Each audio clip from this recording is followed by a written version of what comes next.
Aku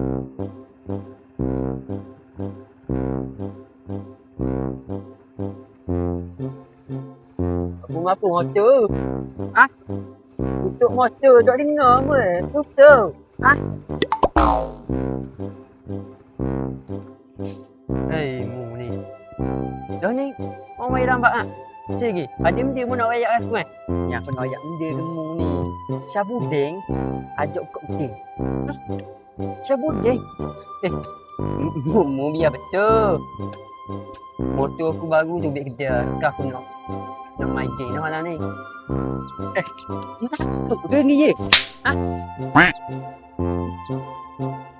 Aku takut. Oi. Mu sedar tak mu cakap dengan Pia ni? Apa? Berani mu tapu aku Bukan aku ajak kau geng. Syabudeng tu ajak kau geng. Datang Syabudeng.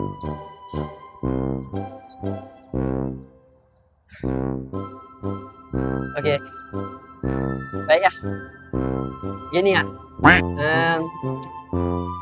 Geng tu aku nak mu masuk. Ah. Mu suruh aku masuk.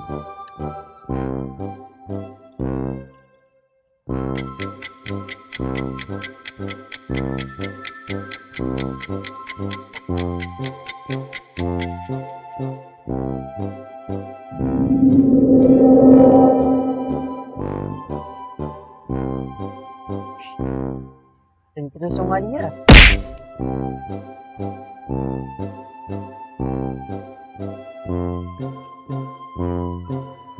Oh, saya dengan. Bang, buat apa takut saya?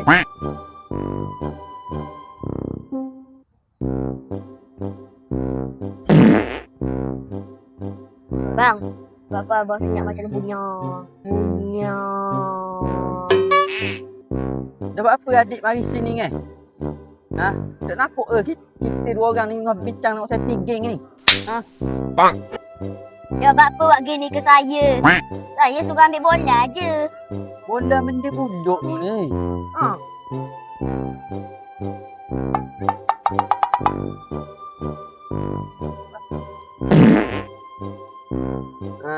Dah pergi ambil bola dulu. Kejap.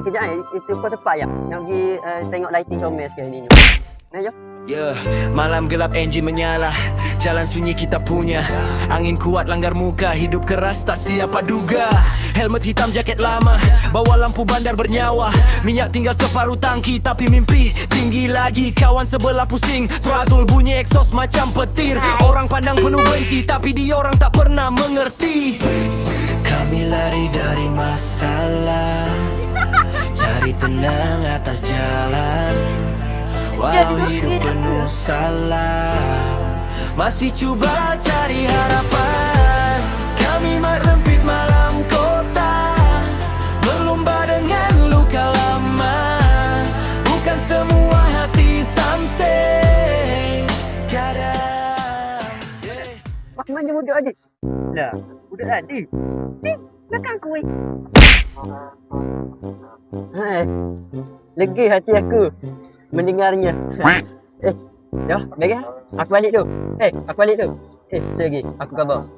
Kau khabar ke Syabudeng? Khabar geng tak jadi. Aku postpone. Aku ambil domba. Balik.